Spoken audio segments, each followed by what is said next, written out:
Muy buenas tardes, reciban un cordial saludo de parte de la Sociedad Geográfica de Lima. Les damos la bienvenida a este espacio. Gracias por acompañarnos el día de hoy. La Sociedad Geográfica de Lima, fundada en 1888 por el presidente Andrés Avelino Cáceres, organiza este ciclo de actualización de conocimientos. Para nosotros es grato e importante contar con la participación de estudiantes, ciudadanos, profesionales y técnicos de todo el Perú, escuchando y tomando el pulso de nuestros territorios, de sus paisajes, de sus cuencas y de las diferentes actividades y lecciones aprendidas. Este año, las reflexiones giran en torno a las ciudades y la sostenibilidad en el Perú. Y el tema que presentaremos el día de hoy titula Riesgos físicos en medios urbanos, para lo cual contaremos con la presencia de la geógrafa Yari Aguilar y la arquitecta Catherine Anco. Ahora le doy el pase a la doctora Katarzyna Goluchowska para dar las palabras de bienvenida.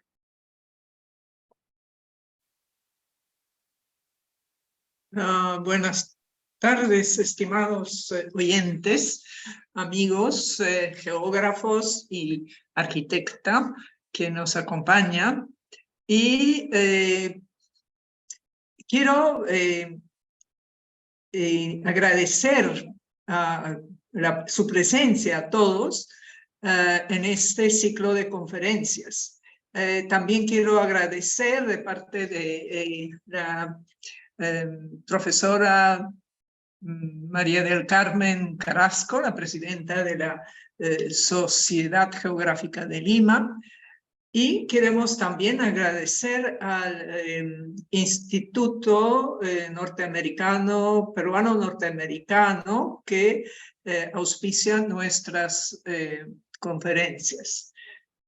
Y al todo el equipo que participa en realización de estas conferencias.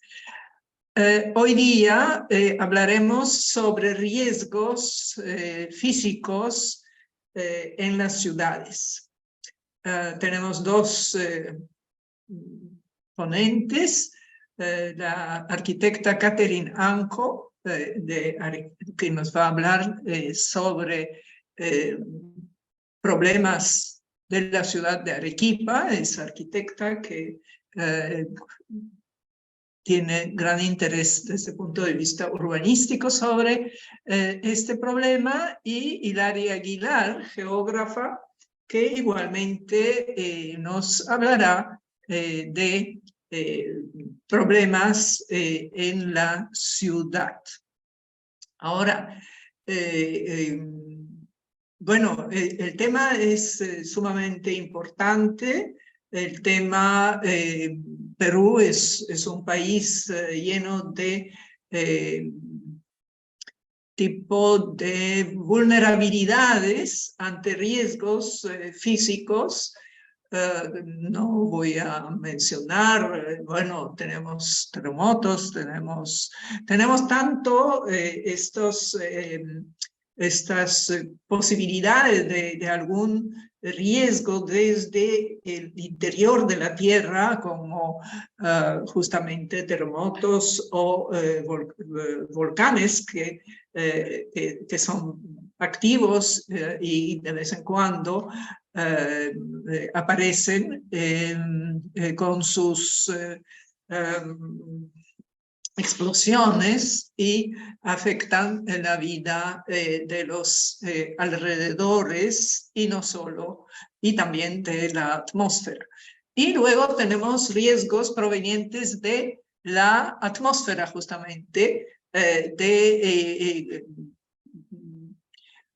vinculados con situación del Perú al borde del gran océano, y donde se gestan diferentes problemas que pueden afectar la vida humana, ¿no?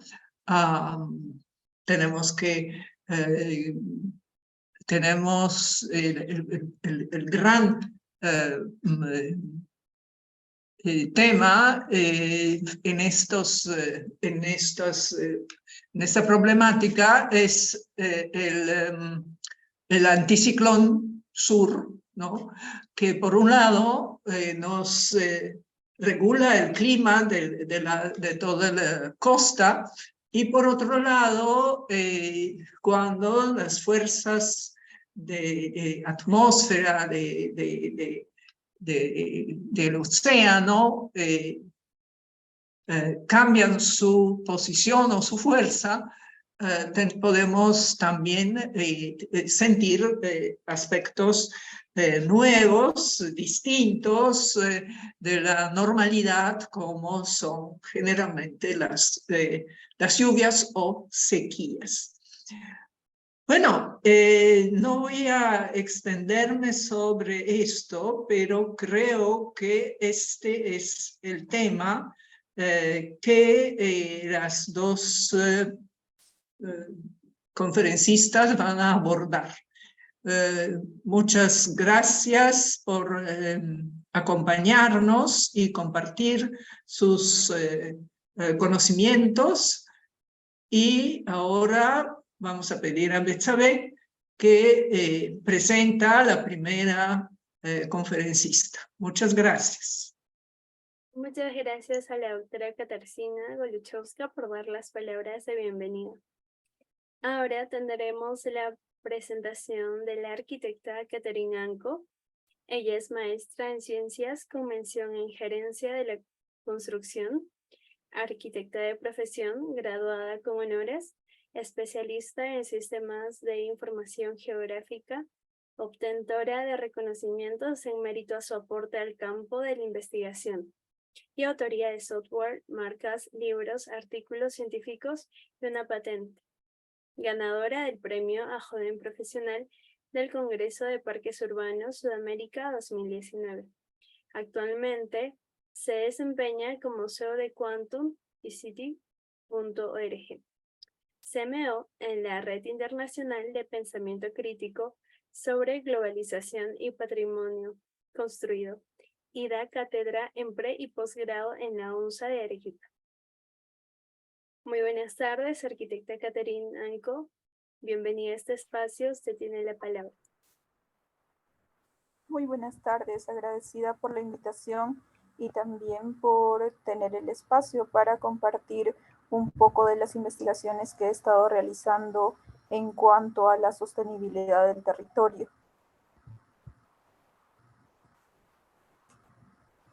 Muy bien, voy a compartir mi presentación.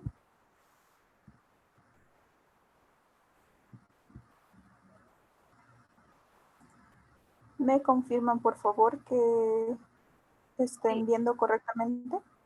Sí, se puede visualizar. Ok, muchas gracias. Bien. En Arequipa. Quizás si le pone en modo de presentación de pantalla completa. Sí, estaba, bueno, de esta Ahora forma. Sí, por favor, para que puedan visualizar mejor. Gracias. Ok, muchas gracias. Bien. Arequipa es un escenario de riesgos tanto volcánicos, pero en esta breve reunión, en esta conferencia, quiero hablarles exactamente de cómo cambiar esos riesgos geológicos por estas torrenteras, que son quebradas estacionales, a elementos que dinamicen y catalicen, digamos, una integración urbana, una cohesión social, a través de una participación en la planificación y en el diseño de los espacios. Bien. Tenemos este escenario que es Arequipa con una mezcla muy diversa de lo que es un ambiente urbano y un ambiente natural. El río de nuestra campiña pues da vida a todo este panorama desértico. Tenemos un área urbana que es patrimonio de la humanidad, pero a su vez Arequipa también es una extensa área de expansión urbana. Y esta expansión urbana pues presenta muchos problemas, dentro de los cuales hay un crecimiento urbano no planificado, como en muchas ciudades del Perú, donde existe desequilibrio social, territorial, pero también problemas sociales. Dentro de la imagen que les muestro ahora, se ven algunos asentamientos de vivienda que se han hecho en medio de estas quebradas, que se activan justamente cuando hay lluvias en los meses de diciembre, enero, febrero. Entonces, como en los meses de abril a diciembre no hay lluvias, pues estas torrenteras se secan. Y son estas quebradas que son, digamos, un poco rellenadas con escombros y tal, para poder ser urbanizadas. Entonces, como las personas tienen necesidades de ocupación de vivienda, pues tienden a sentarse en estas áreas. Y luego viene la época de lluvia y pues se lleva todas las construcciones. Hay áreas de estas quebradas, riesgos físicos en la urbanidad, que tienen estas pendientes, ¿no? Que es casi un 50% de pendiente, pero muy, muy pegadas a estas quebradas están las áreas urbanas. Y estas áreas urbanas pues son informales, entonces no tienen todos los servicios básicos, no existe adecuadas condiciones de habitabilidad. Dentro de este panorama también vemos cuáles son las potencialidades que puede haber de estas zonas. Y vamos estudiando estas quebradas que son, digamos, usadas por la población como lugares abandonados. Hay un virtual abandono de estas áreas y también las usan pues como botaderos de basura, de escombros, y son áreas que presentan problemas o representan focos de contaminación y de inseguridad. Al respecto, hicimos un análisis de todos los espacios públicos y también de el comportamiento que tenían las comunidades, los barrios de estas zonas.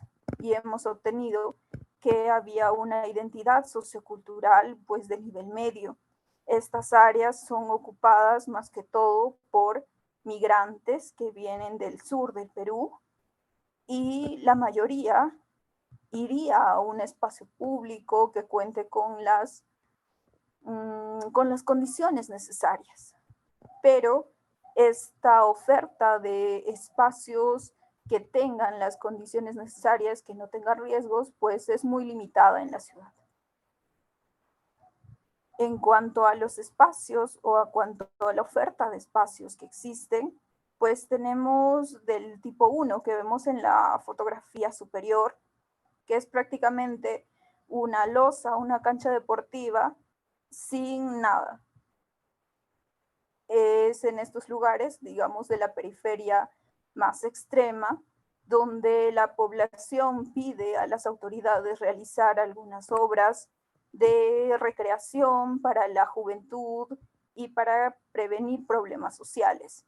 Pero esa es la respuesta, digamos, de no conocer otras alternativas. Luego tenemos en un segundo espacio, en un segundo tipo de espacios, la misma losa, pero con un poco más de condiciones. Y vemos que no hay una perspectiva de género, se segrega la población más que integrar. Luego vemos un tercer tipo de espacios donde ya hay una diversidad de usos y pues hay espacios para grupos etarios, ¿no?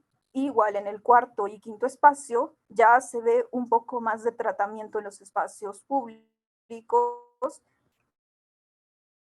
y también hay una mejor respuesta con respecto a las necesidades que hay en las áreas. Como conclusiones de este primer acercamiento a la problemática con la población, vemos que hay una posible revaloración con programas socioculturales y ver sobre todo las posibilidades del espacio público, pero realizando intervención en la torrentera.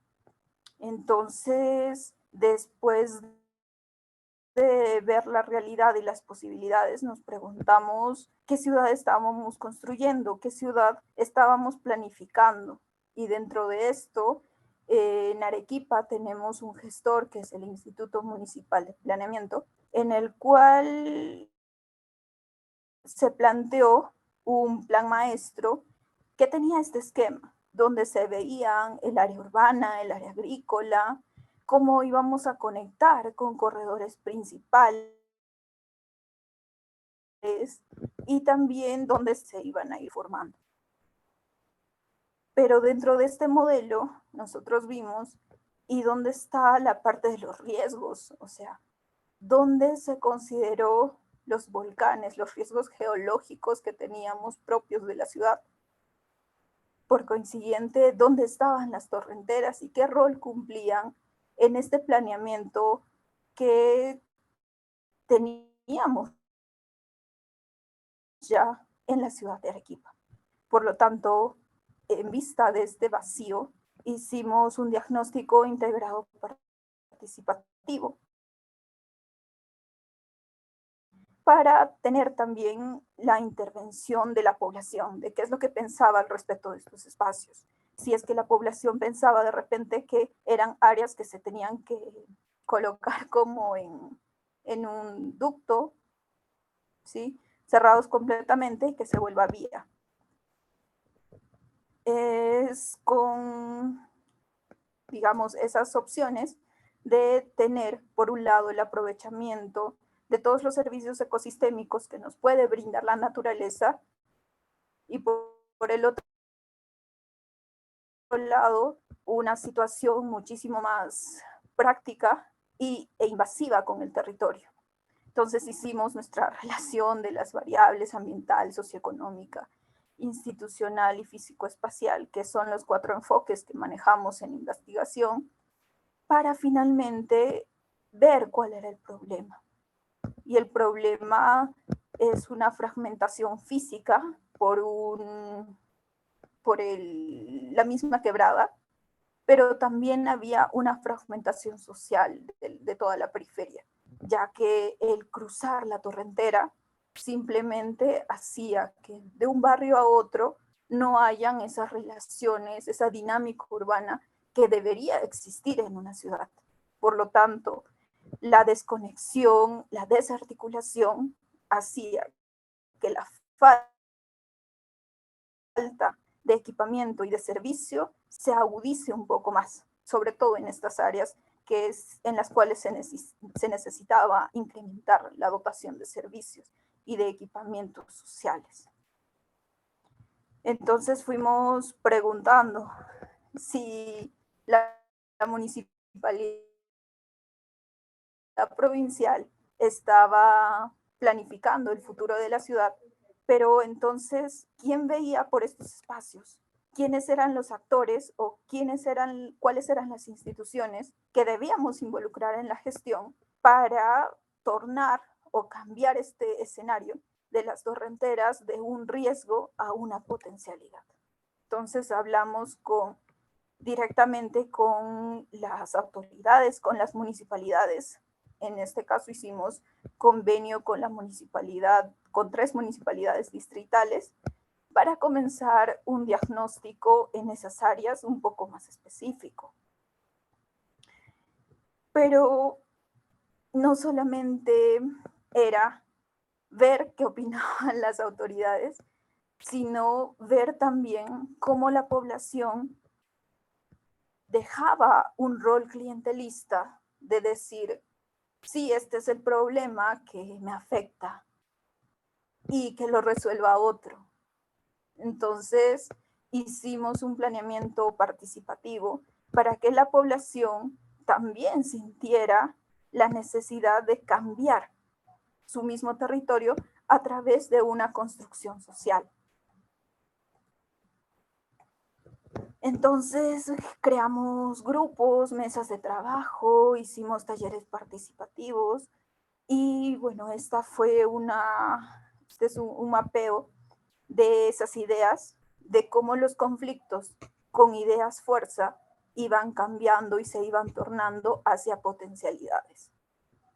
Hicimos una priorización de estas ideas que iban surgiendo, también haciendo la parte de la gestión y priorizando sobre todo cuáles eran los aliados potenciales que nos iban a ayudar a realizar pues este cambio real, ¿no? Y bueno, comenzamos en la parte de Alto Selva Alegre, que es un distrito de Arequipa, y realizamos el mapeo, pero un mapeo ya con todos los sistemas de información geográfica.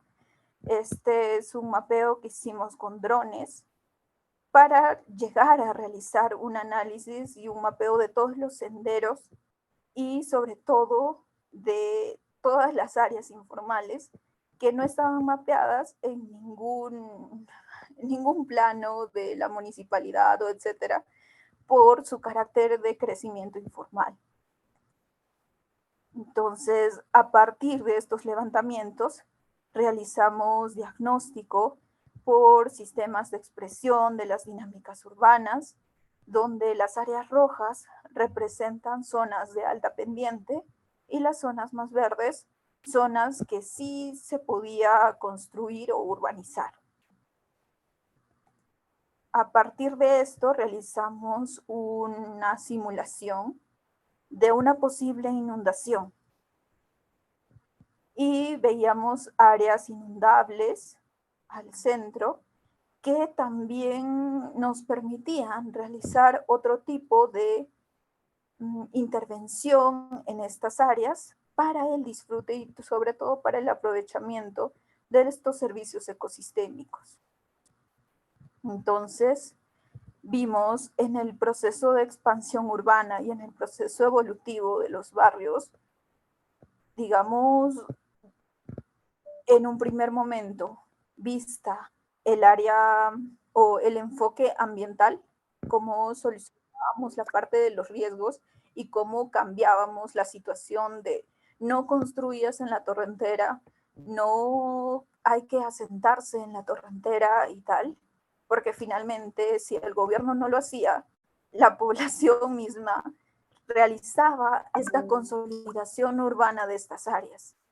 Y al consolidar estas áreas de manera informal, pues se acrecentaba el riesgo. Entonces, vimos también la necesidad de que no fuera la autoridad, sino los mismos barrios y la misma población quien haga uso de mantenimiento, cuide estas áreas. Entonces, realizamos el mapeo de los barrios y trabajando con los barrios para que ellos mismos puedan apropiarse de estas áreas y pues proteger su territorio. Entonces pasamos a nuestro mapita de riesgos, que es el resultado, digamos, de todo este diagnóstico, y vimos pues áreas que estaban en áreas urbanizadas, que estaban en riesgo mitigable, y otras áreas que necesitaban reubicarse definitivamente. Producto de, digamos, el proceso de este proyecto, se nos vino la época de lluvia y tal cual previmos en la parte de investigación, pues esas áreas que nosotros habíamos mapeado como zonas de riesgo y que estaban urbanizadas y que, digamos, dimos una alerta en ese momento a la municipalidad para que tomara acción, pero la municipalidad nos respondió diciendo, sí, ya les hemos dicho. eso está, digamos, en un tema de litigio, de juicios, para que esta población o para que estos asentamientos de viviendas puedan reubicarse. Entonces, todos esos procesos demora, pero lo que no demora es la naturaleza. Y como en otras conferencias también menciono, cuando hablo de planificación, es que la naturaleza no les va a preguntar si quieren reubicarse o no. Es más un sentido de, ojalá no te encuentre en ese lugar, porque ahí vemos las pérdidas. Entonces, vimos también cómo todas estas áreas tenían que presentar, digamos, procesos de reconstrucción, pero ya no desde el enfoque de reubicar o reconstruir lo mismo, que eran áreas residenciales, y de repente hacer un muro de contención más alto o de hacer unas mejores acciones de mitigación del riesgo, sino cambiar completamente ese escenario para lograr, digamos, del riesgo una potencialidad. En ese sentido, nosotros realizamos pues el estudio de estas zonas urbanas y planteamos que las torrenteras sean ejes integradores con ciertas interfaces. Y a partir de ese análisis, propusimos una serie de centralidades que no solamente era generar, digamos, el cambio del riesgo de la quebrada, sino también colocar estas interfaces culturales, recreativas, de consumo, de comercio, que revitalicen el tejido social, el tejido urbano de estas áreas. Asimismo, dentro del planteamiento, dentro del diseño de las torrenteras, después de las lluvias, pues existe un ecosistema, un microclima completamente distinto, ya no es un paisaje desértico, sino casi que tropical. Entonces, potenciar todas estas características y cualidades de paisaje cambiante también para enriquecer el paisaje y el disfrute de estas áreas. Posteriormente hicimos talleres de propuestas, talleres participativos, para que valide la población el diseño que nosotros estábamos proponiendo y también estas interfaces. Entonces preguntamos tanto a los estudiantes como a los pobladores o qué es lo que opinan, ¿no?, sobre esta idea que tuvimos. Siempre trabajando desde una construcción de un cambio cultural, de una vida interbarrial con actividades culturales y recreativas, actividades sociales, que devenían de cambiar ese escenario de riesgo a una potencialidad del sector.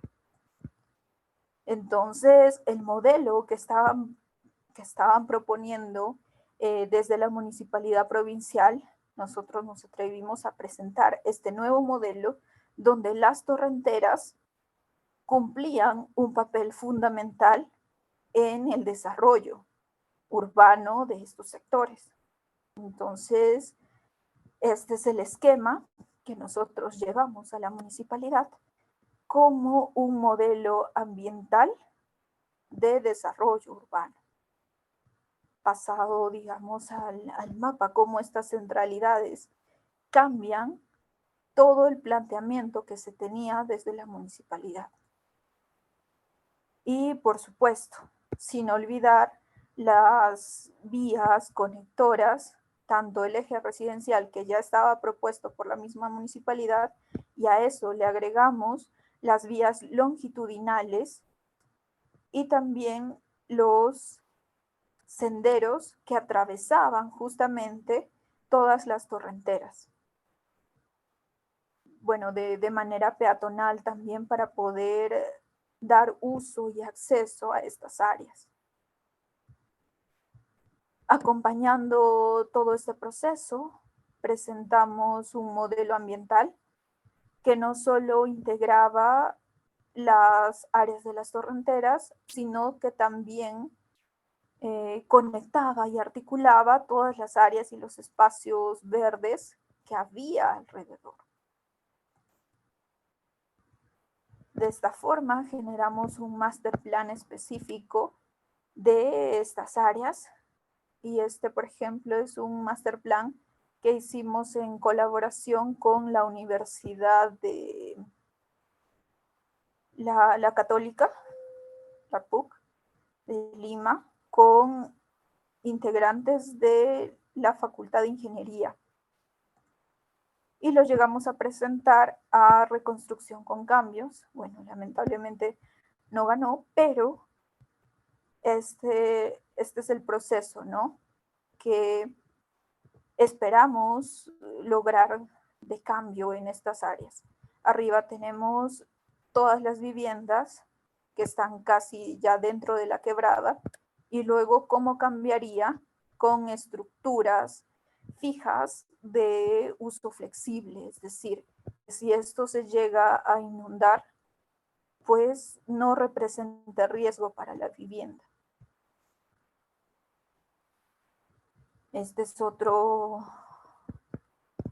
otra de las propuestas, que ya no es una zona tan urbana, sino una zona más alejada de la ciudad, pero que igual que, digamos, que en Japón o que en otras latitudes, representa un uso y un aprovechamiento de los servicios ecosistémicos que nos dan estas torrenteras como escenarios cambiantes, como un área inundable y todos los beneficios de tener estos microclimas. Asimismo, pensamos en colocar disipadores de agua en las zonas altas para que no llegue sedimento, es decir, solamente va a llegar agua, más no los lodos y todo lo que contrae, digamos, mayor riesgo para las construcciones que se puedan realizar. Vimos como ejemplos algunos casos del extranjero. Esta es una quebrada en Seúl que también está en un área urbana. Entonces, vemos cómo el arroyo, en este caso de Seúl, tiene una connotación cultural de uso del espacio público y que no interrumpe las relaciones urbano-espaciales que se puedan dar. Entonces, el riesgo está completamente controlado, pero, bueno, esta es una intervención poco natural. Es decir, en la canalización de la torrentera se ha hecho una intervención, un diseño para el uso urbano y que presentan al centro, bueno, unas esculturas que da una exposición de la cultura local. Entonces, con estos antecedentes, vimos muy positivo realizar estas intervenciones en estas torrenteras. Con la población, con las autoridades y los referentes, además, que estaban pues muy animados con realizar este proyecto, con ejecutarlo, vino también el gran reto de realizar la gestión para tal cambio. Entonces, generamos un nuevo modelo de gestión, ya que todos los procesos gestivos, tanto de InvierTP y las normativas de los gobiernos locales, pues no incorporaban este tipo de cambios en la ciudad. Por lo tanto, se ha innovado también en generar componentes estratégicos de gestión para llegar a ser, digamos, un gran cambio en todas las zonas urbanas. Este es un esquema de este proceso de gestión donde el aprendizaje y el rendimiento es cíclico. Entonces, es como que si en la fase 4, en la adaptación de los componentes del proyecto, no pasa a una incorporación de los componentes de la gestión o existe un problema, es decir, falta de voluntad política o cualquier evento que pueda estancar este proceso, pues cambie, gire, retorne y se haga de nuevo, tal que no se detenga este proceso de gestión y se llegue a un proceso de entrega. Entonces, a partir de este modelo de gestión, generamos un patronato de gestión de las torrenteras, de estas quebradas estacionales, con 3 elementos principales que serían los consultivos, los ejecutores y los participativos. Entonces, de esta manera, generamos que la propuesta, la idea que surgió desde la academia con la participación ciudadana y además con el aval de las instituciones, pues se realice a través de un plan de desarrollo comunal. Esto se ha presentado a la municipalidad, pero no solamente el modelo urbano de gestión de estas torrenteras, de estas quebradas, sino también proyectos específicos en cada una de las áreas que, bueno, proyectos en toda la torrentera que se han ido priorizando por etapas para su presentación y para su ejecución progresiva. Y bueno, esta es una de las reuniones que se ha tenido con el INPLA, con nuestro Instituto Municipal de Planeamiento, que ha tenido muy buenos resultados. Debo agradecer a nuestros tomadores de decisiones por acoger ideas que vienen desde la academia, desde la investigación y también, como no, desde la participación ciudadana. Entonces, como conclusiones de este proyecto, es que hemos generado un cambio en la percepción de la planificación, es decir, la planificación ya no se hace solamente desde un ente técnico, desde un ente académico o desde un ente político, sino que la población local está llamada a generar estos cambios en la planificación. También la aproximación al problema de la fragmentación urbana, de la falta de un tejido social, la falta de una cohesión social que genere una mayor gobernanza, que genere unidad, que genere un desarrollo local. Entonces, es un granito de arena en esta gran problemática, en este digamos,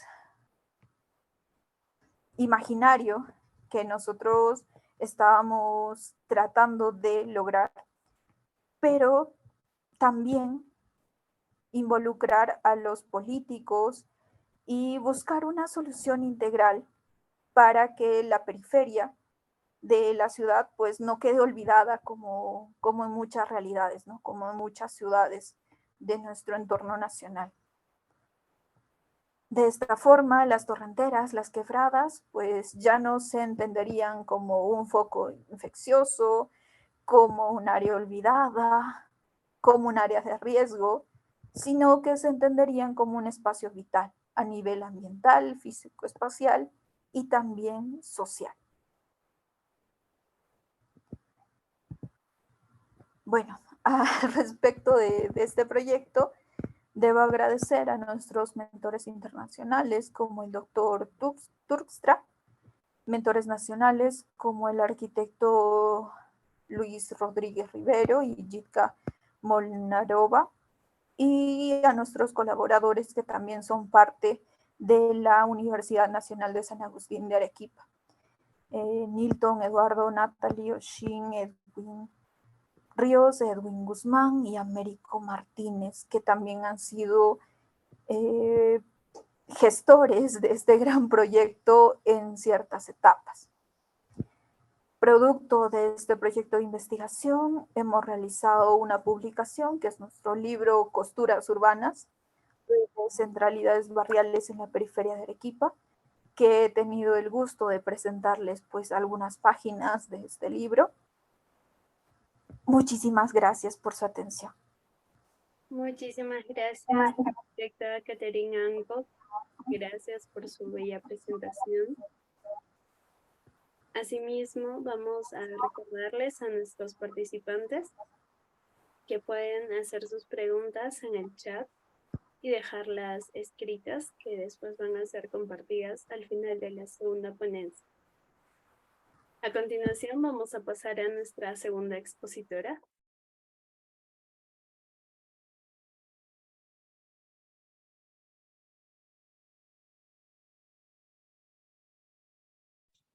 Buenas tardes. Buenas tardes. Buenas tardes, geógrafa Iyari.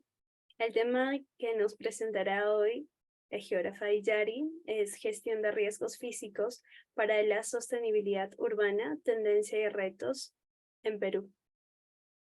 Iyari Aguilar Sanguinetti tiene una especialización en geografía y medio ambiente de la Pontificia Universidad Católica del Perú y una maestría en gestión y desarrollo urbano de la Universidad de Erasmus de Rotterdam. Tiene 10 años de experiencia trabajando como jefe de proyectos y consultora en gestión de riesgos de desastres urbanos para organizaciones de desarrollo internacional. Actualmente es consultora independiente para diversas organizaciones y empresas privadas en proyectos relacionados con la GRD y gestión ambiental en zonas urbanas. Nuevamente, muy buenas tardes, geógrafa Iyari Aguilar. Bienvenida, usted tiene la palabra.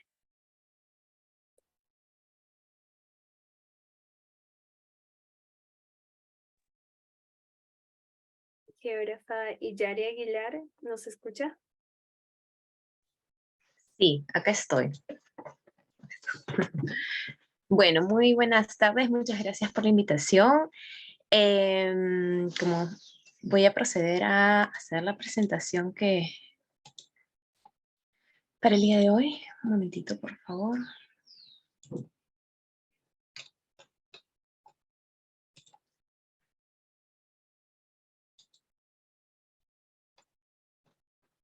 Por favor, ¿me comentan si ya se ve?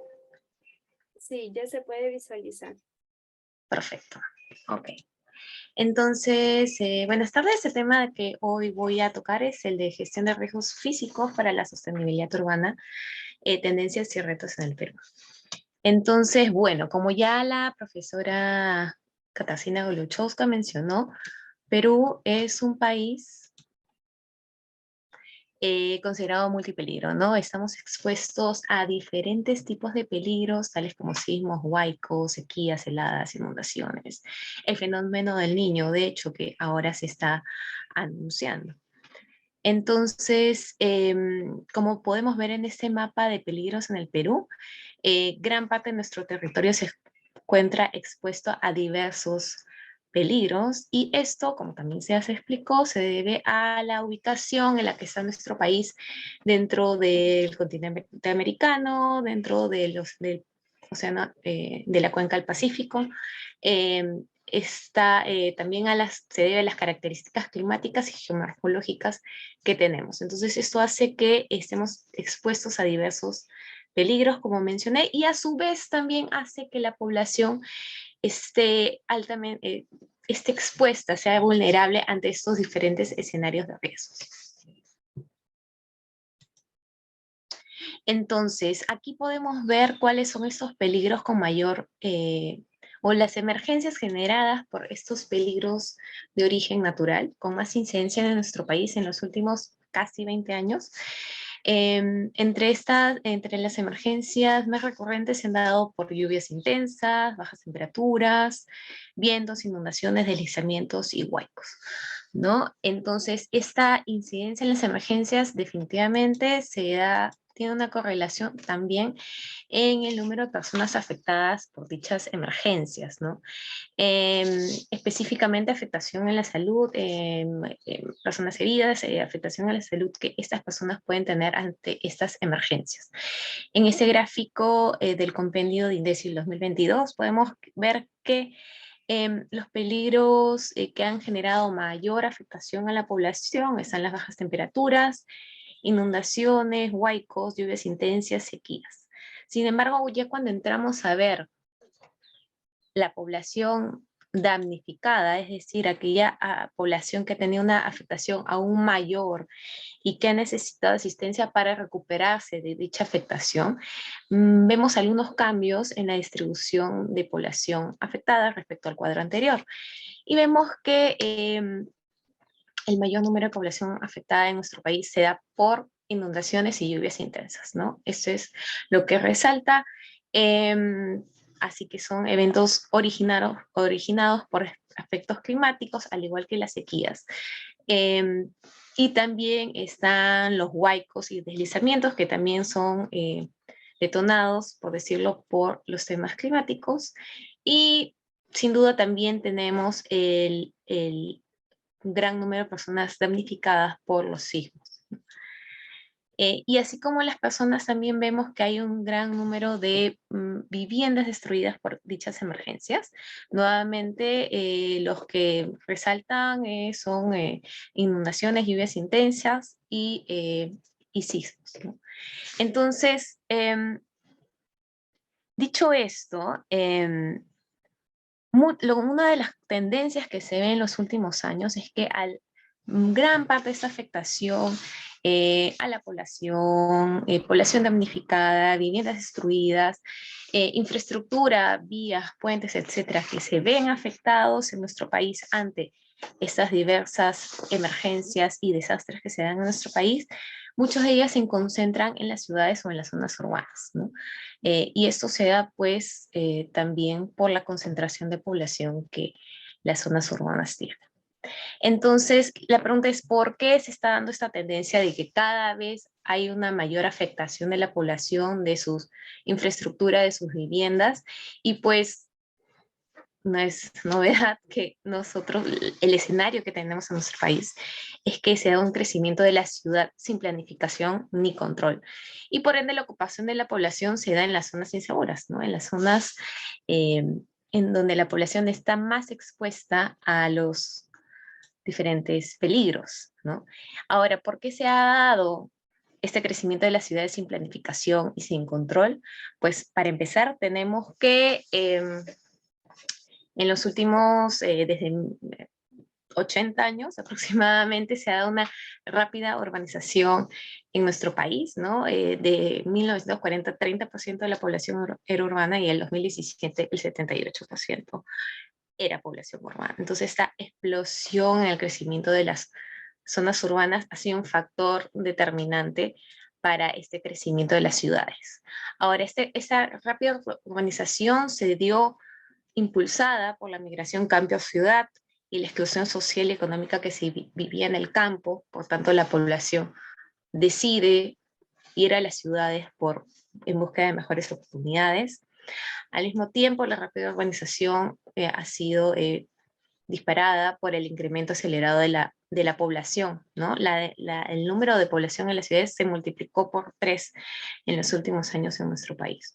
Ahora, a pesar de estas tendencias que hemos tenido en las últimas décadas, ¿no? A pesar de estas tendencias de que vemos que desde el Estado, desde 1940 hasta la fecha, no ha logrado tener una respuesta eficiente y que vaya a la par con las necesidades de la población. Entonces, lo que vemos es que hay un déficit, por ejemplo, de viviendas en las ciudades, sobre todo para los sectores con menores recursos, ¿no? No hay oferta de vivienda. Y esto es un grave problema, porque la población igual va a resolver sus necesidades, y ante estas búsquedas de alternativas es que surgen lo que se conocen como las barriadas. Las barriadas surgen como una respuesta a esta falta de respuesta por parte del Estado. Y esto es y las barriadas son esta alternativa informal de acceso al suelo para el uso de las residencias.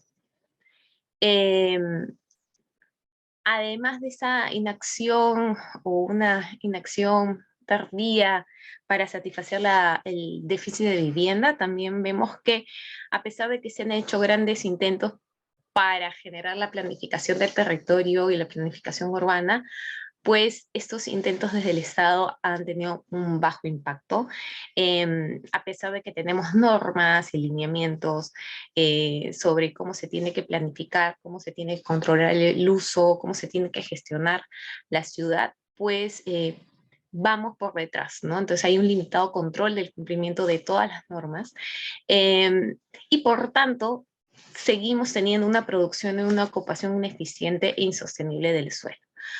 Todos estos aspectos en conjunto han generado y siguen generando un crecimiento de las ciudades sin planificación, sin control y empujando o tienden a llevar a la población hacia las zonas inseguras.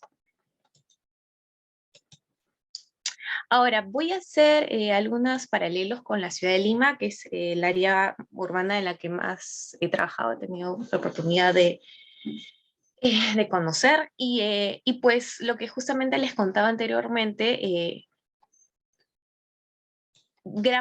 este problema se genera por este proceso de urbanización, pero a la par también por esta falta de respuesta desde el Estado, ¿no? Entonces vemos que si bien entre 1940 en la ciudad de Lima se inicia el proceso de migración y se genera una gran turización en el centro de la ciudad, como mencioné, el Estado no toma acción ante ello, o su acción es bastante, digamos, tímida, ¿no? Entonces la población, ante la turización del centro de la ciudad y la falta de vivienda en ella, pues finalmente deciden invadir las zonas adyacentes a lo que en ese entonces era el centro de Lima, ¿no? El centro de la ciudad. Y un ejemplo de eso es la invasión del Cerro San Cristóbal que se dio alrededor de 1946-47, ¿no? Entonces, a partir de ese momento, de 1954 en adelante, a 1980 aproximadamente, de la década del 80, se da un crecimiento enorme, ¿no?, de la ciudad, y este crecimiento está básicamente impulsado por el crecimiento de las barriadas, ¿no? O sea, Lima se vuelve una ciudad informal, ¿no? Se trató de hacerle freno a este crecimiento con la ley de barrios, también con la ley marco para expropiaciones. Sin embargo, vemos que igual se tuvo una respuesta reactiva ante el crecimiento de la ciudad, ¿no? La tendencia de expansión urbana, ¿no?, como esta mancha de petróleo de la que siempre se habla en la ciudad, en un inicio se da alrededor de la zona esta céntrica que tenemos en la ciudad, donde aún teníamos espacios planos para ocupar, ¿no? Pero llega un momento en que la ocupación de estos espacios planos, relativamente buenos para la ocupación y crecimiento de la ciudad, se agotaron. Entonces, la tendencia que vemos desde 1990 al 2002 y en realidad hasta la actualidad, es que cada vez más se ve que la población de pocos recursos, que no tiene opción a acceder al mercado formal de vivienda, su alternativa sigue siendo la ocupación a través de barriadas, ¿no?, a través de las invasiones, y esta ocupación se da en las zonas marginales de la ciudad. ¿Qué quiere decir las zonas marginales de la ciudad? Son estos espacios que sobran, son esos espacios que nadie quiere. ¿Y por qué no los quiere? Pues porque son las zonas de alto riesgo dentro de la ciudad. Y en eso están los basureros, están las laderas de los cerros, están las zonas de inundación, los arenales, etc. Entonces, esta tendencia a ocupar las zonas marginales de la ciudad se agravó, se intensificó a partir de los 90. ¿Por qué? Justamente la ciudad había llegado a un momento de su crecimiento en la que ya no había más espacio para crecer y se ha comenzado a ocupar las peores zonas de la ciudad. Entonces, vemos que esa tendencia se sigue dando a la fecha. Eso explica en muchas medidas por qué el nivel de exposición de la población ante los riesgos y, por tanto, el número de personas afectadas cuando se manifiestan estos riesgos, cuando se dan las emergencias, cuando se dan los desastres, también viene aumentando en los últimos años. Ahora, este caso que estoy ejemplificando en Lima, hay que considerar que no solamente se da en Lima, sino que mucho de este proceso se repite, ¿no?, en muchas ciudades de nuestro país, ¿no? No necesariamente en los mismos periodos, pero es la tendencia, es el proceso de evolución que se ha ido construyendo en los últimos años. Ahora, siguiendo con el caso de Lima, para ver la magnitud del problema en el que estamos, he puesto un par de mapas de exposición de la ciudad. Entonces, por un lado, tenemos la actualización de la microzonificación sísmica geotécnica de Lima, ¿no? Este mapa probablemente muchos de ustedes ya lo han visto en otras exposiciones, en periódicos. ¿Y esto qué nos muestra? Nos muestra las zonas con peores suelos, ¿no?, peores condiciones ante sismos en la ciudad de Lima, ¿no? Y también, entonces, si nos centramos en las zonas rojas de la ciudad, pues vemos que los peores terrenos, muchos de estos se encuentran efectivamente en la zona de las laderas de la ciudad, zonas residuales, en las zonas límites de las playas, ¿no?, zonas con suelo arenoso, que ante un sismo es más inestable, pero además también vemos que ante un sismo, además de un sismo, también en el escenario que tenemos, al menos en la ciudad de Lima, viene combinado con el tsunami. Entonces, el número de población que se podría ver en muy alto riesgo por sismo y tsunami es enorme. Y de acuerdo a los últimos escenarios manejados, ante un escenario de sismo de magnitud 8.8, se estima que 1.428.000 personas estarían en condiciones de muy alto riesgo por sismos y tsunamis, ¿no? Entonces, este número es considerable, ¿no? Entonces, definitivamente creo que nos llama a la reflexión sobre qué estamos haciendo para contrarrestar esta situación en la ciudad, si es que realmente queremos que nuestra ciudad tenga condiciones de sostenibilidad. Definitivamente, con estos escenarios no estamos haciendo bien la tarea. El otro mapa que les quiero mostrar es el de susceptibilidad por movimientos de masa. Y cuando hablamos de movimientos en masa nos referimos a deslizamiento de piedras, ¿no?, que se puede dar ya sea por precipitaciones o por sismos. Nos referimos a los flujos generados por lluvias, deslizamientos, etcétera, ¿no? Entonces, en este caso, nuevamente, tal vez a veces no somos muy conscientes del gran territorio dentro de la ciudad que está en laderas y cuánta población vive en ellas, ¿no? Y por tanto, cuánta población está afectado en caso de algunas de estos eventos de movimientos en masa.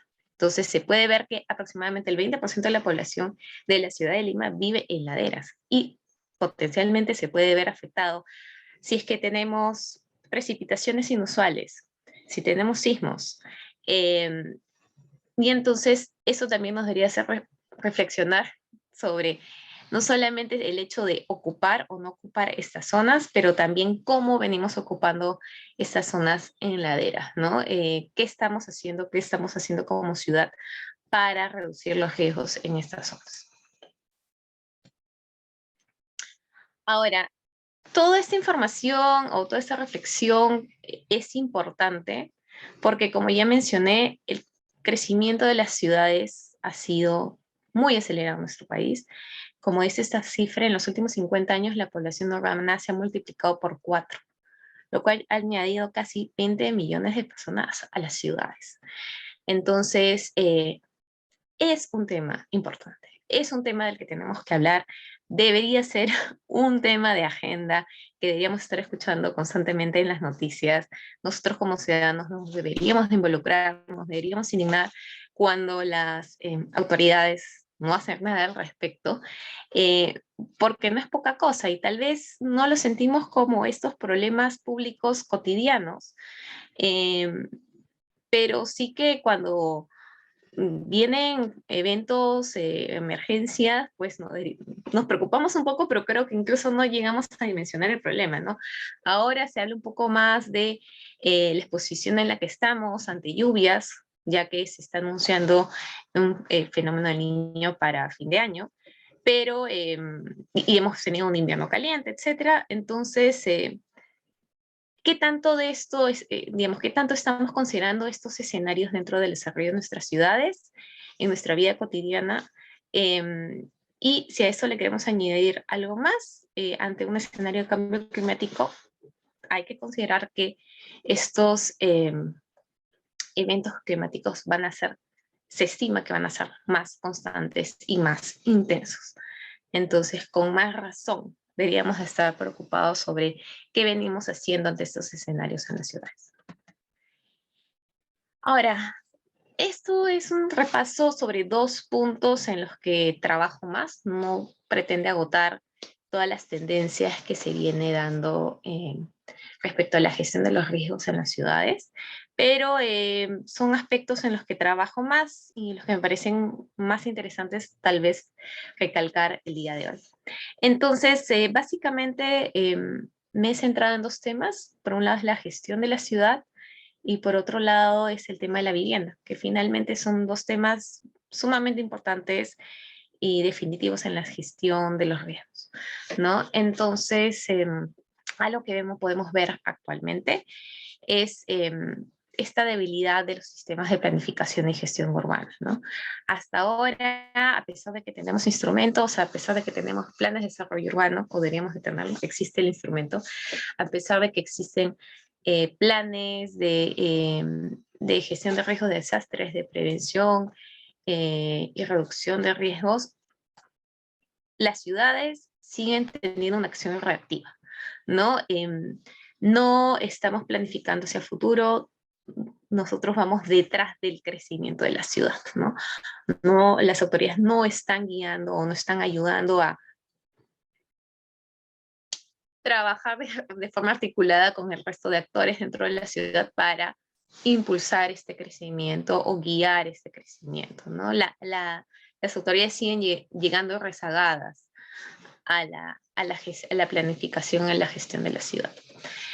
Otro tema que es importante, y de hecho que ahora se está reflexionando mucho, es la limitada transversalización de la gestión de riesgo de desastres en el desarrollo. ¿Y esto por qué? En los últimos años, a pesar de que se tiene una ley desde el 2011, la gestión de riesgos se sigue trabajando como algo aparte del desarrollo, ¿no? O como algo solamente relacionado a la respuesta de emergencias. Sin embargo, dentro de la gestión pública se debería de enfatizar en la transversalización de la gestión de riesgos, en ver que la gestión de riesgos es parte del desarrollo, en ver que la gestión de riesgos es necesaria para tener un desarrollo sostenible, ¿no? Entonces, no necesariamente pasa por hacer más, pasa por hacer las cosas mejor. Y les pongo un ejemplo muy simple. Ahora, en estos últimos días, en la ciudad de Lima ha estado lloviznando. No hemos tenido llovizna en todo el invierno, toda la llovizna ha caído en 3 días. Entonces, estaba caminando por la calle y la primera impresión que tengo son las veredas, ¿no? Y las veredas estaban encharcadas.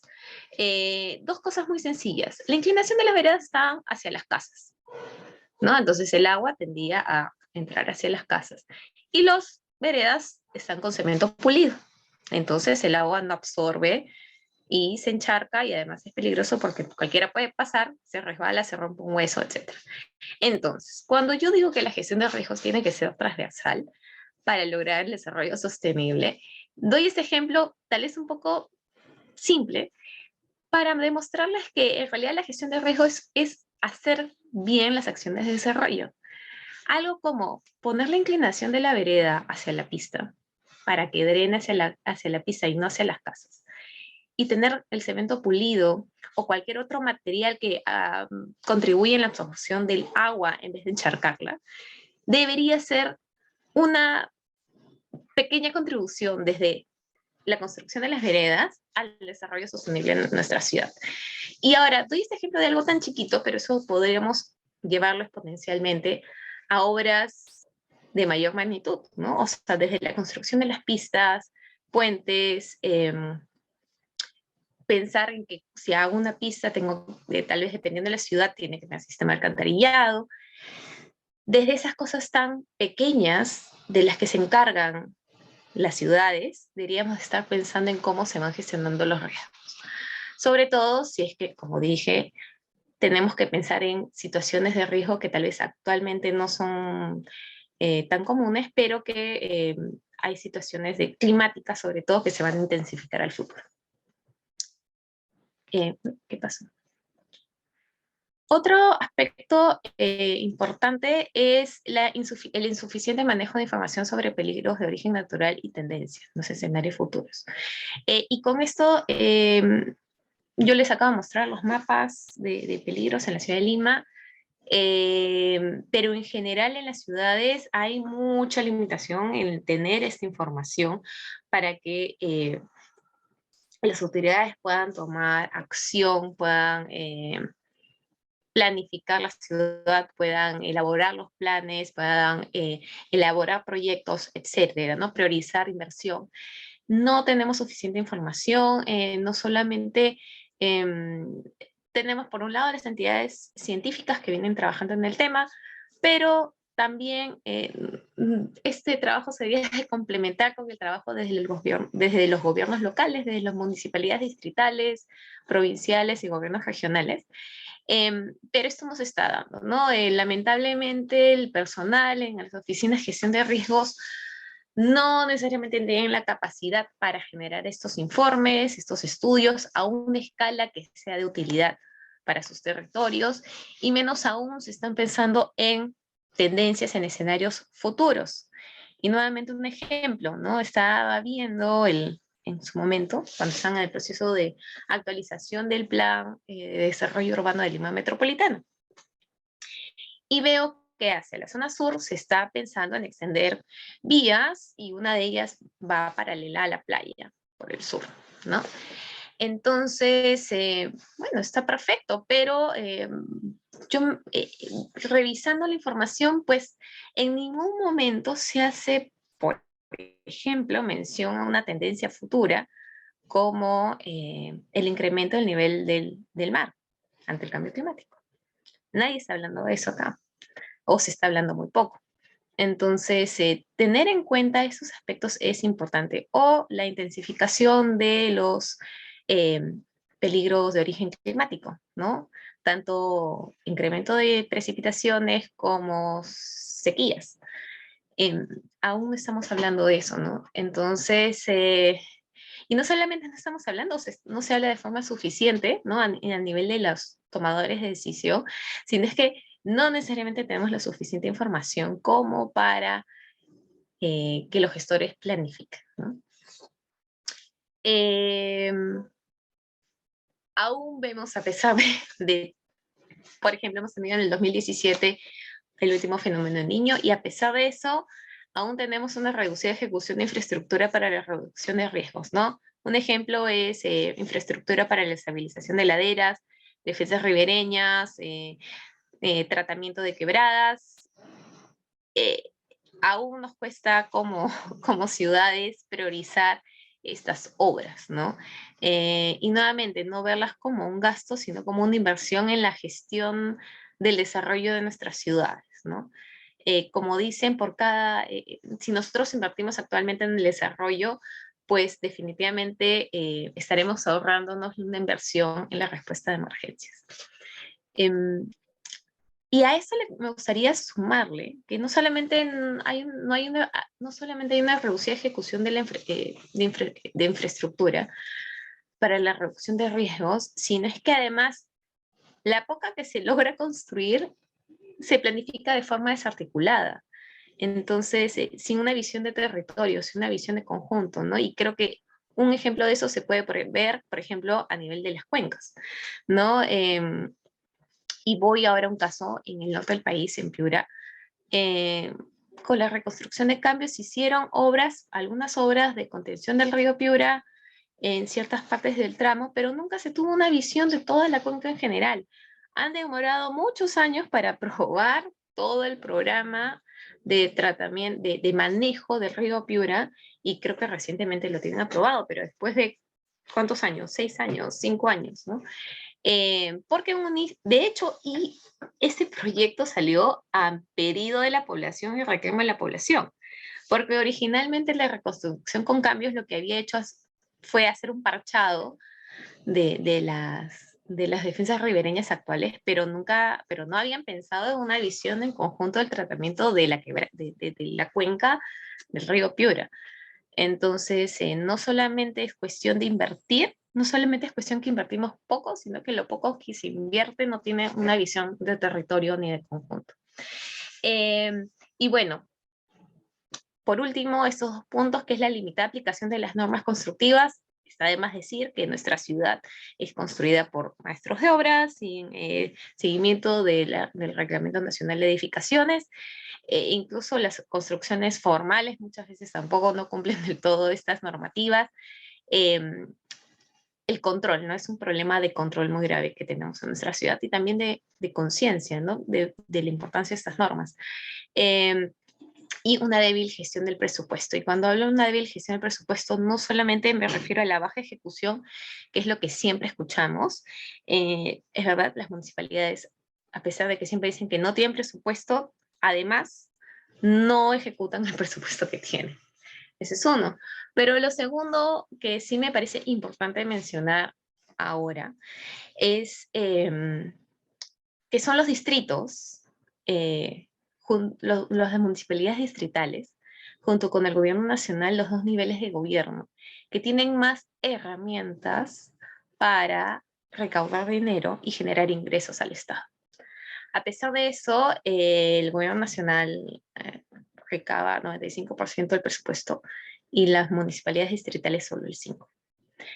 Definitivamente el gobierno nacional siempre va a tener una mayor capacidad de recaudación, pero lo que también es cierto es que la capacidad de recaudación de las municipalidades distritales es paupérrima. Entonces, ante esto, si no tenemos recaudación o si no se fortalecen las capacidades de gestión para una mayor recaudación en los distritos y por tanto en las ciudades, pues seguirá siendo difícil gestionar los problemas que tenemos, ¿no?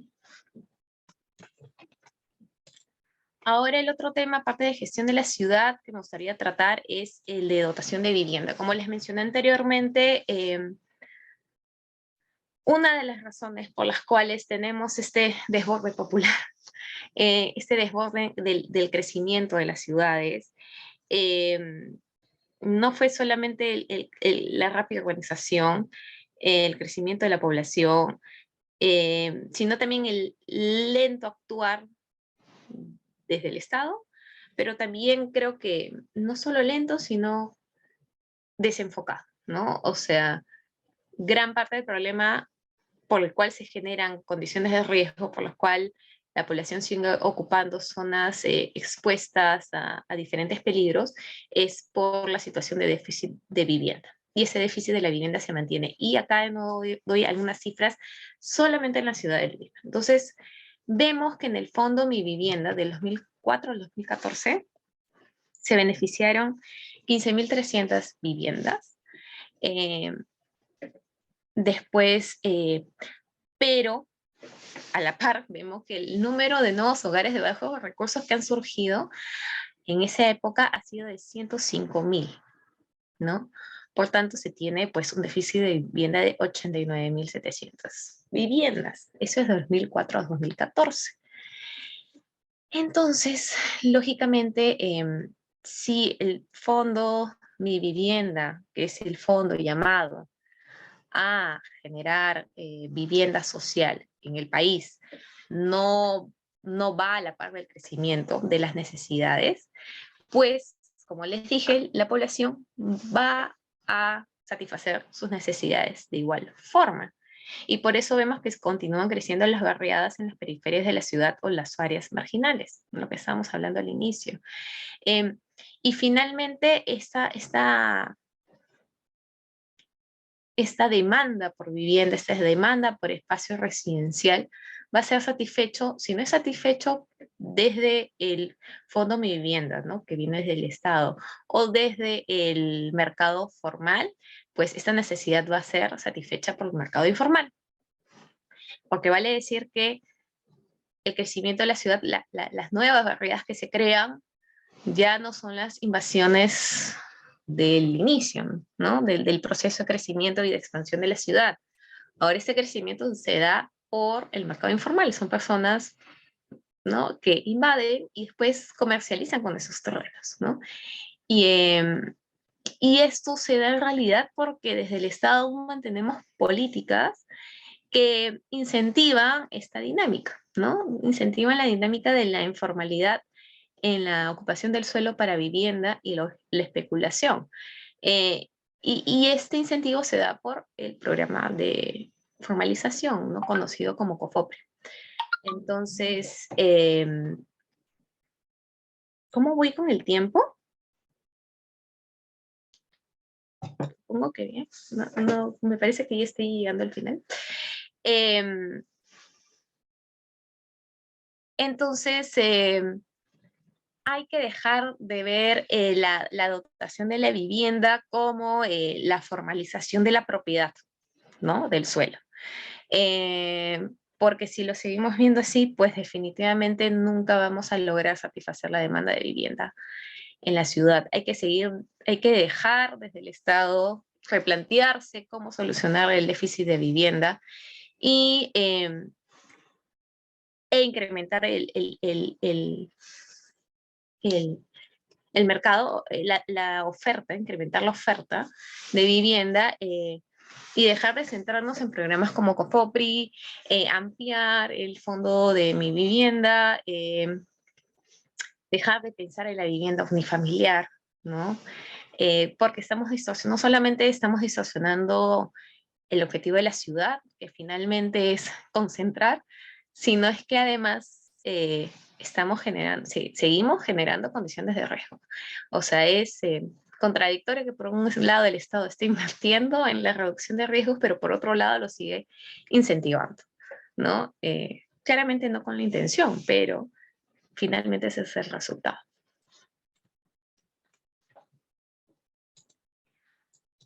Por último, dicho estas tendencias, tanto de la gestión del territorio como de la ciudad y de la dotación de vivienda, he puesto algunos retos que considero que son vitales para la sostenibilidad urbana de cara a los riesgos, a la gestión de los riesgos físicos, ¿no?, que tenemos en la ciudad. Entonces, bueno, lo primero es, tenemos que fortalecer las capacidades de los gobiernos locales, tanto provinciales como distritales, para una planificación prospectiva, ¿no? O sea, tenemos que ser capaces de estar un paso por delante ¿no?, de la ocupación, leer mejor el territorio en el que estamos, ¿no? Y no tener una visión de parche, sino una visión de territorio, ¿no? Una visión más espacial. Guiar, y a pesar, bueno, es importante también guiar al mercado del suelo, ¿no? Ser conscientes que las acciones que se toman desde el Estado tienen que guiar adecuadamente para fomentar el mercado de suelo formal y desalentar el mercado de suelo informal, ¿no? Y realmente plantearnos que alternativas de vivienda social como COFOPRI, porque finalmente en eso se convirtió COFOPRI, ¿no? Ante la falta de vivienda creyeron que la solución era darle la propiedad del terreno. Hay que cuestionarlo y hay que replantearlo, ¿no? En la investigación de la maestría que hice, algo que se evidencia es que la población necesita vivienda, necesita tener seguridad, que no sean botados de la vivienda en la que están, que tengan la seguridad de estar en el lugar, que tengan un lugar donde puedan construir su vivienda, donde puedan estar con su familia. Sin embargo, todos esos atributos que le dan a la seguridad sobre la posesión no están relacionadas necesariamente con la propiedad, ¿no? Entonces, hay experiencias en otros países en las que se les da, el lugar en terrenos del Estado para que la población se les cede el uso del terreno, ellos pueden construir, pueden alquilar, pueden heredar incluso ese terreno, pueden vender la construcción que está encima de ese terreno más, ¿no?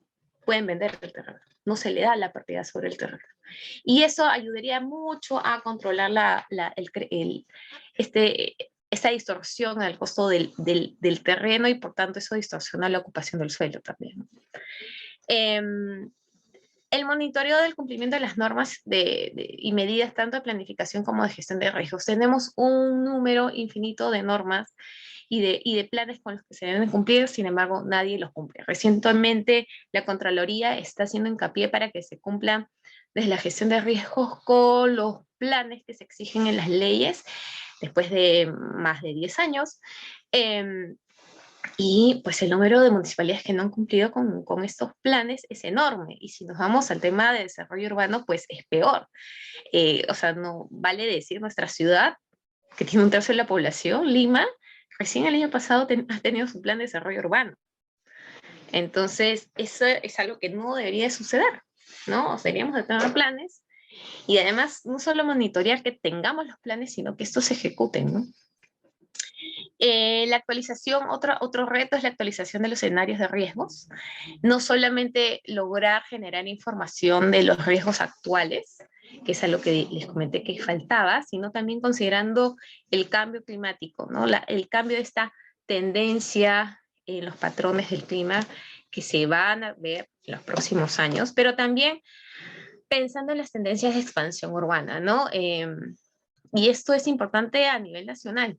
O sea, tenemos muchas de nuestras ciudades intermedias están en crecimiento y es necesario pues leer estas tendencias de expansión para justamente actuar de una forma prospectiva y no reactiva. Una de las cosas que nos ayudaría mucho a tener una mejor comprensión del riesgo es el monitoreo de los riesgos, los sistemas de alerta temprana, los cuales no solamente nos ayudan a monitorear los peligros en nuestros territorios, sino también a poder responder mejor ante posibles emergencias que se puedan dar. Otro aspecto, otro reto, que de hecho lo mencionó la expositora anterior, son las medidas de acción alternativas y pongo específicamente la infraestructura verde, ¿no? Es también un poco, no solamente, es verdad que nos falta infraestructura para estabilización de laderas, hacer defensas ribereñas, pero además deberíamos de pensar en cómo se ejecutan estas obras, ya no solo viendo la infraestructura gris, ¿no? Que es lo tradicional, la infraestructura de concreto, sino también cómo recuperamos ecosistemas, cómo incorporamos infraestructura verde, lo que se conoce como infraestructura verde, para cumplir con estos objetivos de reducción del riesgo, ¿no? O infraestructura azul, ¿no? Que es el tema de cómo se usa el agua también para nuevamente traer de nuevo los ecosistemas, recuperar estos ecosistemas y que estos cumplan sus funciones, cumplan sus roles, ¿no? Reguladores y nos ayuden a reducir los riesgos a los que estamos expuestos. Aparte de tener una visión más innovadora respecto a las infraestructuras, es importante tener en cuenta que a pesar de que es algo bastante complicado socialmente, es necesario trabajar el reasentamiento de población en zonas de alto riesgo no mitigable, ¿no? Hay población que tiene que ser reasentada, que no puede continuar donde sí está viviendo actualmente. Y es un reto, no solamente técnico, económico, o sea, desde la planificación, los arquitectos, el diseño, sino también social. Entonces, es bastante peleagudo, pero definitivamente si queremos que nuestras ciudades tengan sostenibilidad es algo que tenemos que abordar. Y finalmente, el tema del financiamiento, ¿no? Es verdad que el gobierno nacional da financiamiento a las ciudades, sin embargo, las ciudades tienen muchas herramientas de financiamiento para generar nuevos recursos económicos, ¿no? Entonces, el discurso de el Estado, el gobierno nacional no me da dinero para ejecutar, ya no debería tener validez, en mi opinión, ¿no? Tienen que asumir su responsabilidad, tienen que generar los ingresos, no solamente tienen predial, tasas, ahora en la nueva ley de desarrollo urbano hay una serie de herramientas con las cuales pueden generar nuevos ingresos para satisfacer las necesidades de gestión de riesgos de cambio climático, entre otros, de vivienda social, que ahora ha sido muy discutido últimamente, pero existen las alternativas que, bien implementadas, van a generar recursos que permitan tomar acciones y asegurar la sostenibilidad en nuestra ciudad. Bueno, en nuestras ciudades. Eso es mi exposición el día de hoy. Estaré atenta a sus preguntas. Muchas gracias. Muchísimas gracias por la presentación que acaban de tener. Estoy revisando el chat y no tenemos por el momento... no, acá tenemos una pregunta. Mencionan lo siguiente. La propuesta de ordenar la torrentera en Arequipa, que puede llevar el agua solo en pocos meses durante el año, ¿qué proponen para que se mantenga como un espacio público utilizable constantemente? Me parece que es para la primera ponente, para la arquitecta Catherine Anco. ¿Se encuentra con nosotros? Sí, muy agradecida con la pregunta. En realidad, primero lo que proponíamos era generar un poco de reservorios de agua de lluvia para mantener ciertas áreas verdes y para la vegetación que también se necesita. Pero para lograr una sostenibilidad y el mantenimiento de estas áreas, propusimos que las aguas grises de toda esta parte residencial urbana fuera tratada para regar justamente y mantener las áreas verdes. Muchas gracias, arquitecta, por su respuesta. No sé si igual alguno de nuestros participantes quiera participar. Pueden abrir sus micros. Tienen total libertad si es que desean formular alguna consulta o pregunta. Bueno, por mientras le voy a dar el pase a la doctora Katarzyna para que haga algunos comentarios o reflexiones. Doctora. Muy bien, muchas gracias. Muchas gracias a las dos expositoras que evidentemente han abordado el tema bastante amplio. Una Catherine Anco desde el punto de vista de problemas arequipeños, de riesgos en Arequipa vinculados con las torrentes, y desde el punto de vista de planificación, ¿no? Que nos parece muy interesante debido a que evidentemente estas torrentes que ya están dentro de la ciudad pueden generar lo que ellos proponen, un interesante espacio público para la población, ¿no? La pregunta que he puesto anteriormente sobre cómo mantener este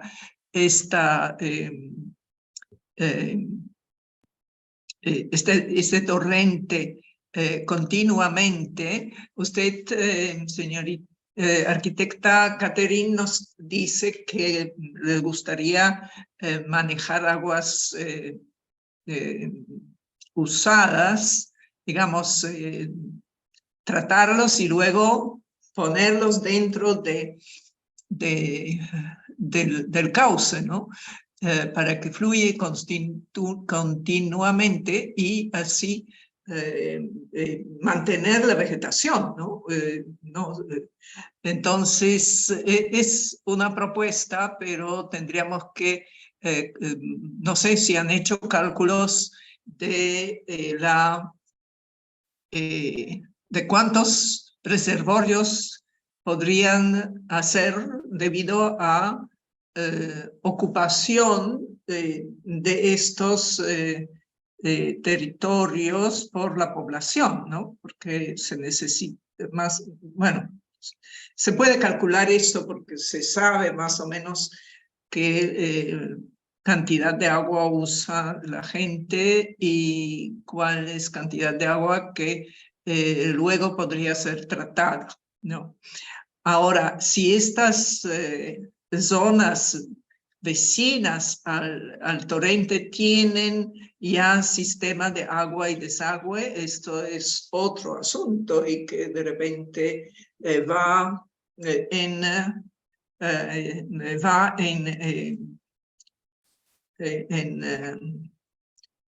demorar un poco tiempo, ¿no? Porque muchas veces se pone el agua, pero no hay desagüe, ¿no? Entonces, no sé cuál es la situación, un poco para discutir el tema. Otra idea que se me ocurre, que podría hacerse un tipo de caminatas de paseo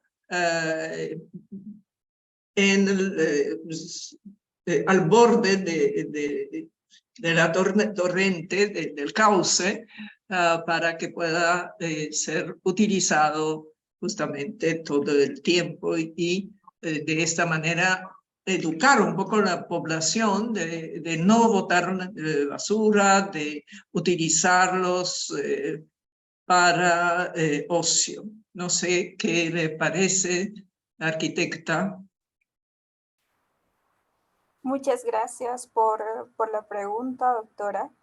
En realidad, nosotros hemos hecho un mapeo de todas las zonas que Sí. requieren mayor, digamos, intervención para el mantenimiento de la vegetación, porque zonas muy pegadas al río que nosotros tenemos, que pasa por en medio de la ciudad, pues fácilmente son irrigadas por el agua del propio río.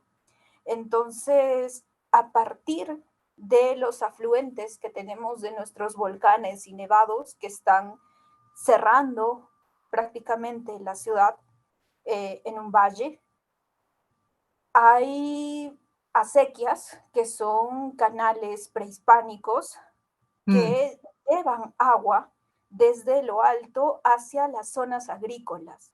Entonces, el agua de las acequias permite que haya una producción agrícola constante en el Valle del Chili. Sin embargo, todas las áreas de la periferia, digamos, no contemplan esto, o sea, no pasan los canales por estas áreas. Pero sí hay una gran cantidad de vivienda, digamos, asentamientos informales, como también lo exponía Iyari, de áreas no planificadas. Entonces, ¿qué es lo positivo de estos asentamientos? Que se puede plantear desde cero todo el sistema de alcantarillado y de también drenaje pluvial. Entonces, desde un punto de vista de reutilización de estas aguas, no se volvería a hacer, sino que se haría directamente ya con este enfoque. Entonces, de esa forma, generar que tanto los espacios verdes, espacios públicos destinados hacia el ocio o estas mismas torrenteras, pues puedan surgir como espacios que no solo reutilizan el agua, sino también pues reducen la cantidad de agua que va a ir al drenaje finalmente. Yeah. Ahora, dentro de Arequipa nosotros tenemos paisaje desértico, estamos en pleno desierto, entonces la flora y la fauna nativa tiende a tener estas características como imagen urbana, como paisaje identitario de Arequipa. Tenemos fauna cactácea, que tiene pues la característica de necesitar muy poca agua. Entonces, en lugar de nosotros plantear un paisaje urbano pues súper verde, tipo Medellín o otras ciudades que tienen, digamos, una vegetación que requeriría mayor volumen de agua, reforzar la identidad local con este paisaje cactáceo que no requiere tanto mantenimiento, pero sí que da una imagen, digamos, de aprovechamiento del agua, da igual la humedad y todos los servicios ecosistémicos que pues el verde da en la ciudad. Sí, bueno, es fantástico que ustedes están pensando en eso, ven las dificultades que en futuro podrían ser solucionadas por, digamos, tomadas en cuenta en ordenamiento total de la ciudad, ¿cierto? Donde, por ejemplo, red de agua y desagüe que ya contenga estas propuestas para las torrenteras. Le felicito muchísimo a usted y a todo su equipo por pensar futuro de la ciudad, ¿cierto? A través del presente y pasado que no la trata, pues, ¿no? Que se olvidó un poco de la misma naturaleza de la ciudad y ocuparon espacios que pueden dañar su propia existencia, ¿no? Muchas gracias. Y también a Hilary. A Aguilar quiero agradecer por su extensa e interesante conferencia y felicitarle por tomar en cuenta, por ejemplo, estas veredas con cemento pulido, con lluviecita que lo moja y encima hay muchos árboles que botan una especie de bueno, algún polvo negro, y hay calles en Lima que prácticamente uno en estas mañanas limeñas con pequeña lluvia tendría que tener habilidades de patinar sin patines, ¿no? En estas, tanto por ejemplo en Jirón de la Unión, ¿no? Que tiene una loseta que se cubre con que es blanca y encima llena de lluvias y bueno, la lluvia está pasando por atmósfera que es contaminada, entonces ya no se necesitan ni árboles que como en Miraflores en algunas calles presentan justamente esta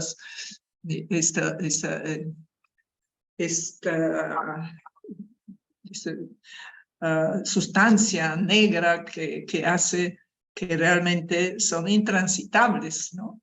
En las mañanas, ¿no? Y hay otros aspectos que me parecía interesante que usted ha prestado atención y no lo desarrolló mucho, pero justamente a futuro el incremento del nivel del mar puede afectar a algunas zonas que son que no tienen, que son, digamos, llanas y directamente llegan a las playas y que probablemente van a iniciar el levantamiento de aguas y pronto, bueno, en pocos decenas de años espero, van a levantar el nivel del mar y van a inundar, ¿no? Las zonas aledañas, y eso no siempre tomamos en cuenta. Y bueno, no sé, Miriam, ¿quiere decir algo? Sí, creo que se escucha, ¿sí? Sí, Miriam, ¿cómo está? Logramos escuchar. Bien, gracias. Su Sí, video pero, está parado. ya, pero bueno, se escucha. Un ratito voy a ver si es que subí, sí. Ya.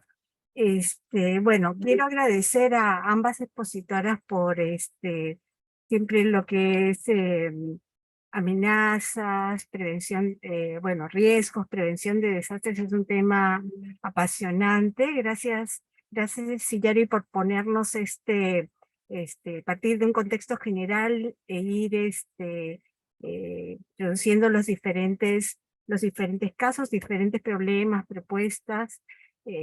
Quería preguntarte un poquito bueno, voy a hacer dos preguntitas, un poco decir a las dos. ¿De qué manera crees que la población podría involucrarse más a ser parte de esta, digamos, tener muy, muy presente que puede ser parte de la prevención de desastres, ¿no? Y a la arquitecta Catherine, que también felicito. Bueno, hace algún tiempo estuve viendo sobre Arequipa, entonces digamos que hace muchísimo tiempo lo que veía era, bueno, ya ha crecido lo que es defensa civil. La primera vez que fui a defensa civil solamente había bueno, había bastante gente dentro de la administración, pero por lo menos en la parte de torrenteras solamente conocía en ese momento a una persona, ¿no? Después a un geólogo, me parece, y con el tiempo vi que se había ampliado. Luego se había visto en aquel tiempo la fuente de información había sido hacer una recopilación periodística aproximadamente desde los años 1970 hasta, digamos que hasta el 2000 y un poco más, y viendo los periódicos se pasaba de un periodo en donde las torrenteras tenían muy poca agua, ¿no? Y otros periodos en donde, bueno, las torrenteras, las diversas torrenteras entraban en función. Entonces, ese tiempo, digamos, entre paréntesis de sequía, por decirlo, en cuanto a las torrenteras que cruzaban la ciudad, era justo el periodo en donde lamentablemente se utilizaba como digamos, para arrojar desperdicios, etcétera, etcétera, ¿no? Y había periodos en donde los municipios gastaban parte del presupuesto en la limpieza, ¿no? Entonces pasaba de un periodo de sequía, por decirlo de algún modo, a un periodo de inundaciones, ¿no? Ha cambiado mucho esto en cuanto a la gestión, y de otro lado el problema que también se veía era la ocupación de torrenteras o muy cerca a las torrenteras, y el problema quizás era que estas personas que ocupaban las torrenteras eran propietarias, es decir, no eran, entre comillas, informales, sino lamentablemente quizás las autoridades daban el permiso, la autorización en lugares de peligro.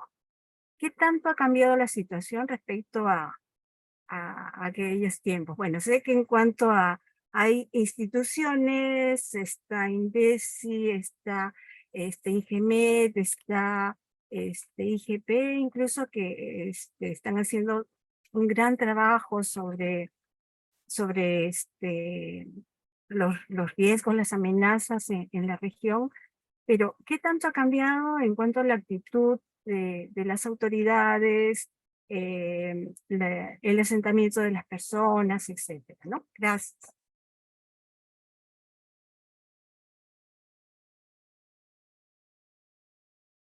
Adelante, por favor. Catherine, ¿tú respondes primero? Si no, yo creo que mi respuesta es más cortita.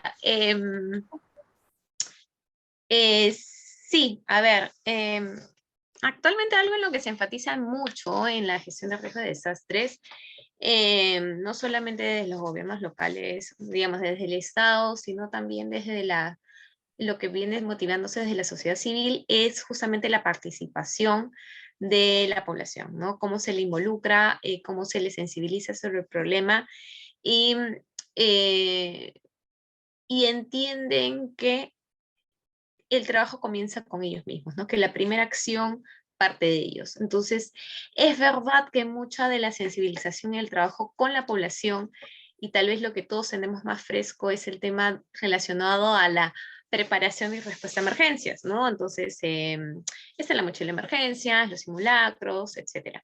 Donde se hace menos énfasis o lo que es más a veces más difícil de internalizar es cómo nosotros podemos construir o no los riesgos en la ciudad, cómo nosotros mismos nos exponemos a estos riesgos, ¿no? Se trabaja mucho menos, definitivamente, pero es posible. De hecho, hay muchas experiencias, por ejemplo, en el caso de la Municipalidad de Caraballo, donde estuvimos trabajando en su momento, o en Chosica, en Chaclacayo, existen experiencias en las que se viene trabajando con los dirigentes, formando a los dirigentes, trabajando en escuelas, justamente para generar esta conciencia sobre la construcción de riesgos, porque finalmente la construcción del riesgo es algo social, es un componente social muy fuerte. Y las personas sí se han involucrado en los sistemas de alerta temprana, se han involucrado en elaboración de proyectos para fomentar, por ejemplo, algo tan simple como arreglar las escaleras en el lugar donde están, porque es una vía de evacuación, o forestar las laderas de los cerros, ¿no? Para evitar nuevas invasiones y es una infraestructura verde para la gestión de estas laderas. Es algo que se viene trabajando, hay iniciativas de este tipo, fomentadas sobre todo desde la cooperación, pero aún queda mucho trabajo por delante, ¿no? Porque finalmente, a pesar de que las personas pueden tener una idea de que existe un riesgo, no son conscientes del todo de la magnitud del mismo, ¿no? Así que eso todavía es una tarea pendiente. Gracias, Silvia. Bien, bueno, primero agradecer las felicitaciones tanto de la doctora Katarzyna como las suyas. Haré extensiva también la felicitación a todo el equipo que ha trabajado conmigo en el proyecto. Y al respecto de cómo ha cambiado la situación que, bueno, hace muchos años ha podido ver en el contexto local de Arequipa, es latente el cambio, sobre todo en los lugares en los que hemos hecho planificación participativa. Dentro del proyecto, no solamente hemos hecho el diagnóstico en un buró, es decir, no solamente ha sido la parte técnica, sino muy importante de este proceso de planificación participativa, es precisamente la conciencia que tiene la misma población de cuáles son sus riesgos, cuáles son los problemas que hay, porque viven el problema día a día, y a partir de ello, que ellos tomen conciencia de cuáles pueden ser las mejores soluciones. Llegar a plantear soluciones y cambiar la situación de riesgo a una situación de potencialidad es un empoderamiento ciudadano que, bueno, está en proceso de lograrse en realidad en todas las áreas de Arequipa, pero en las áreas donde sí hemos tenido la oportunidad de realizar talleres participativos y foros de acción local, sí se ha logrado, digamos, mantener la organización de la misma población, de barrios y también con algunas entidades, con algunas instituciones, y que planteen sobre todo entre ellos acciones de mitigación de riesgos, acciones de preservación de la misma torrentera, es decir, que no permitan que haya nuevos asentamientos de vivienda dentro de las áreas de riesgo. Y es decir, o sea, la población que ha participado del proyecto se ha organizado y es parte también, parte fundamental de cómo el proyecto se va a ejecutar en un futuro. Entonces, creo que un eje fundamental para la puesta en ejecución de todo el proyecto es que la población participe activamente, no solo en el diagnóstico de la problemática, no solo cuando van a hacer uso del espacio, sino también desde la gestión misma del territorio, porque son entes activos y participantes involucrados de generar su mismo, su mismo hábitat. Entonces nosotros le decimos a la población, ¿qué ciudad estás construyendo como parte, como agente de cambio? Entonces ya no es una suerte de que la población simplemente va a ayudar, sino se le da un empoderamiento como agente de cambio de su misma realidad, de su problemática. Entonces, entender la problemática, proponer una solución que a partir de sus mismas ideas se pueda concretar y además que va a generarles desarrollo y va a generarles confort y mejores oportunidades de desarrollo urbano. Entonces, es algo que motiva a mucha gente. Dentro de la participación ciudadana que hemos tenido, obviamente también hemos tenido algunas personas que no han sido tan optimistas o no han sido tan activas en este proceso de planificación, pero tampoco es que haya generado problemas, es como que sí, yo apoyo la noción y tal, y no puedo asistir por tema de trabajo y no puedo realizar con ustedes las acciones de, digamos, de planificación participativa o jornadas de mitigación de riesgo, etcétera, pero sí nos apoyaban en otras formas. Entonces, hay una conciencia ciudadana que desde el recurso que ellos puedan aportar están dispuestos a hacerlo, siempre y cuando, claro, no intervenga con sus intereses propios. Entonces, entender un poco la dinámica de la población, de saber también cuáles son los roles y las responsabilidades que puede tener la población organizada y pues encauzar todas las buenas intenciones que puedan surgir para un ordenado y controlado desarrollo de la misma planificación. Entonces, fundamental la participación y lo que se ha logrado en estos cortos años, sobre todo con un proceso de pandemia también en ejecución. Y bueno, actualmente estamos realizando el proyecto ya con el INPLA para que esté dentro de la normativa local y a partir de ello que las municipalidades puedan tomar acción y también generar encauzar los recursos económicos necesarios para la ejecución de los proyectos que se ejecutarían como en una primera etapa. Entonces, la población allí es fundamental porque nos ha ayudado a que no se quede en una idea, sino que parte de la misma población de ir a los gestores locales y decir, queremos que se haga esto. O sea, ya no es la población que pedía una canchita, que pedía que se haga algo, sino es la población que pide servicios de calidad y que pide una consolidación urbana de su tejido social, de su tejido urbano, para el desarrollo local.